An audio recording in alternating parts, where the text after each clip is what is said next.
బ్రతకాలన్న మంచి వాంఛ, దేవుడి కొరకు నిలబడాలన్న మంచి వాంఛ, ఇంకో మంచి కార్యములు చేయాలన్న మంచి వాంఛ, ఈ హృదయంలో నా మంచి వాంఛ నజరేయుడైన యేసు నామములో నెరవేర్చబడును గాక.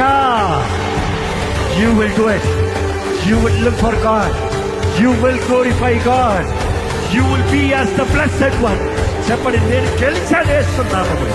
నా జీవితంలో గెలిపోతే నేను చేసేదాన్ని బట్టి కాదు, యేసు నా కొరకు చేసిన కార్యాన్ని బట్టి. నాకు ఆయన ఆత్మ సహాయం ఉంది, ఆత్మ శక్తి ఉంది, ఆత్మ తోడుంది, ఆ పరిశుద్ధాత్ముడు నాలో ఉన్నాడు, నాకున్నాడు.